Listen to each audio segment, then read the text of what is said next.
আজকের ভিডিওতে আমরা 5 নম্বর অঙ্ক থেকে শুরু করব। 1 থেকে 4 পর্যন্ত পুরো জিনিসটা আমরা গত 2-3টা ভিডিওতে কভার করছি। ওই কয়েকটা অঙ্ক যেগুলো করাইছি সেগুলো দিয়ে সবগুলো অঙ্ক তোমরা করতে পারবা, সবগুলো একই স্ট্রাকচারে। আজকে 5 নম্বর থেকে আমরা ট্রাই করব। 5 নম্বরটা হচ্ছে আরেকটা টাইপের অঙ্ক। এখানে তোমাদেরকে জানতে চাইবে ফোকাস দূরত্ব দিয়ে দিবে, পরাবৃত্তের উপর কোনো একটা বিন্দু দিবে, বিন্দু থেকে ফোকাস দূরত্ব কত, মানে উপকেন্দ্রিক দূরত্ব কত সেটা বলবে। তাহলে আমাদের বিন্দুটার স্থানাঙ্ক বের করতে হবে। তো আমি আগে চিত্র আঁকি, বিষয়টা তারপর ক্লিয়ার হচ্ছে তোমাদের কাছে। y² = 32x মানে 32x, এটাকে আরেকটু সাজাইলে কি হয়, y² = 4 8x এরকম না? তাহলে a এর মান কত, এটা হচ্ছে তাহলে a এর মান, y² = 4ax। এই চিত্রটা তাহলে কোন দিকে মুখ করা থাকবে? x অক্ষের ধনাত্মক দিকে মুখ করা থাকবে, কারণ এখানে প্লাস কিন্তু। তাহলে আমরা চিত্র যদি আঁকি, চিত্রই হচ্ছে মেইন, এই হচ্ছে আমাদের পরাবৃত্ত, y² = 32x, এটা হচ্ছে আমাদের পরাবৃত্ত। এখন আমরা ইনফরমেশনগুলো এখানে প্লেস করি একটা একটা করে। এটা হচ্ছে তাহলে আমাদের উপকেন্দ্র ধরলাম আমরা, এখানে আমরা উপকেন্দ্র ধরলাম S, এটা হচ্ছে শীর্ষবিন্দু A, এটা হচ্ছে আমাদের নিয়ামক রেখা। আমরা চিত্রটা আরেকটু সংস্করণ করি, চিত্রটা একটু খাড়া রাখি আমাদের বোঝার সুবিধার্থে। এই হচ্ছে আমাদের পরাবৃত্ত। এবার আমরা ধাপে ধাপে সবগুলো জিনিস বের করব। এখানে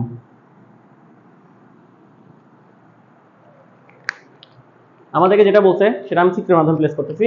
পরাবৃত্তস্থ কোনো বিন্দুর, এই পরাবৃত্তের উপরস্থ কোনো বিন্দুর ফোকাস দূরত্ব 10।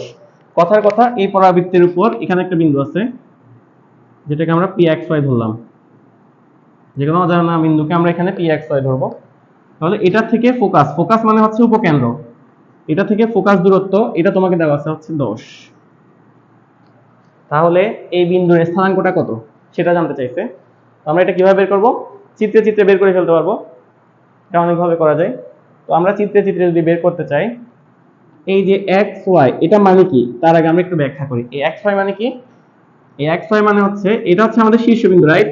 এটা কিন্তু পুরোটা হচ্ছে x অক্ষরেখা, এটা হচ্ছে আমাদের y অক্ষরেখা। x অক্ষরেখার মাঝখানে এটা হচ্ছে শীর্ষ মূল বিন্দু, মূল বিন্দু। এই xy মানে কি, আমরা যদি এখান থেকে একটা রেখা টানি, লম্ব রেখা, তাহলে এতটুক হচ্ছে x আর এতটুক হচ্ছে y। এখানে x এখানে y, মূল বিন্দু থেকে এদিক থেকে x এদিক থেকে y হলে এই বিন্দুটা কি হয়? xy হয়। তাহলে এই বিন্দুর স্থানাঙ্ক জানতে হলে এই দূরত্ব আর এই দূরত্বটা জানতে হবে, রাইট? তাহলে আমরা আমাদের কাজ হচ্ছে এটাই, যে আমরা এখানে এই জিনিসটা বের করব। তো এই লম্ব রেখার প্রান্ত বিন্দুকে আমরা d নাম দিলাম, কথার কথা। তাহলে SP আমাদেরকে দেওয়া আছে হচ্ছে 10। এবার আমরা পরাবৃত্তের সময় কি জানি, পরাবৃত্তের ক্ষেত্রে SP আর PM কি হয়? SP আর PM সমান হয়, SP = PM। SP মানে কি ছিল? পরাবৃত্তের উপর যে কোনো বিন্দু থেকে S এর দূরত্ব, মানে ফোকাস দূরত্ব, মানে উপকেন্দ্রের দূরত্ব। আর PM মানে কি ছিল? P থেকে এই নিয়ামকের দূরত্ব, এটাকে আমরা PM বলতাম। এখান থেকে এই দূরত্ব, এখান থেকে এই দূরত্ব সমান হবে। তার মানে কি? তার মানে এটা যদি tan হয়, এটাও কি হতে হবে? এটাও tan হবে। এটা যদি tan হয়, তাহলে এটাও কি হবে? এই পুরো পার্টটা হবে tan। এখন আমাদের এখানে a এর মান পাইছি আমরা হচ্ছে 8। a যদি 8 হয়, এটাও হচ্ছে a, এটাও হচ্ছে আমরা জানি a, এখান থেকে এতটুকু, তার মানে এটাও হচ্ছে 8, এটা পুরাটা হচ্ছে, এটা পুরাটা তাহলে এটা হচ্ছে 8। এখন আমার প্রশ্ন, যদি এটা পুরাটা হয় 8 8 মিলে কত হয়? 16। এটা পুরাটা 16, এতটুকু হচ্ছে 10। তাহলে এখান থেকে এই বাকিটা কত? বাকিটা তাহলে 6 না? সেটা বুঝতে পারছো? অর্থাৎ এখান থেকে 8 8 মিলে পুরাটা হচ্ছে 8 দুগুণে 16, আর আমরা এটা যেহেতু 10, এটা 10, সেই হিসেবে এটা 10, মানে এই দাগ পর্যন্ত পাচ্ছি 10। তাহলে 16 থেকে 10 বাদ দিলে বাকিটা হচ্ছে 6। তাহলে 6 হলে এটা 10, এটা 6, এটা হচ্ছে একটা সমকোণী ত্রিভুজ, এটা পুরো একটা সমকোণী ত্রিভুজ। তাহলে এটা লম্বটা পাবা তুমি, এই লম্ব মানে তুমি y এর মান পাচ্ছ। আর যেহেতু এটা 6, এটা হচ্ছে 8, মানে এখান থেকে এতটুকু হচ্ছে 8, এটা হচ্ছে 6, তাহলে বাকিটা কত হবে? বাকিটা 2 হওয়া উচিত না? 6 আর 2 মিলে কত হবে? 8 হবে। তাহলে এটা তুমি মানে আসলে x এর মান পাচ্ছ, মানে ভুজ পাচ্ছ, যে এখানে মূল বিন্দু থেকে, এটা ছিল আমাদের মূল বিন্দু, মূল বিন্দু থেকে এদিকে হচ্ছে 2 একক, আর এদিকে আমরা যেটা বের করব সেটা, তাহলে সেটাই হবে আমাদের এই বিন্দুর স্থানাঙ্ক, পি বিন্দুর স্থানাঙ্ক। বিষয়টা ক্লিয়ার? আমি জাস্ট চিত্র থেকে বুঝাইছি, এখন আমি এটা সাজাই লিখবো। তো সাজানোর ক্ষেত্রে আমরা যেভাবে স্টার্ট করছি পুরো জিনিসটা ওইভাবেই আমরা সিরিয়ালে লিখবো, ধাপে ধাপে। যেহেতু আচ্ছা দেওয়া আছে কি, আমাদের দেওয়া আছে এসপি, এসপি এর মান 10 দেওয়া আছে আমাদের, মানে উপকেন্দ্রিক দূরত্ব হচ্ছে পি থেকে এস পর্যন্ত, এই যে পরাবৃত্তের উপর যে কোনো বিন্দু পি, পি থেকে এস এর দূরত্ব হচ্ছে 10। তো 10 লিখলাম। এসপি যদি 10 হয় সুতরাং পিএম ও কত হবে? 10 হবে, কারণ এসপি ইকুয়াল টু কি হয়? পিএম হয় পরাবৃত্তের জন্য। তো লিখলাম পিএম হচ্ছে 10। তারপর পিএম যদি 10 হয় তাহলে এদিকে জেডডি, জেডডিটাও কি হবে? 10 হওয়া উচিত।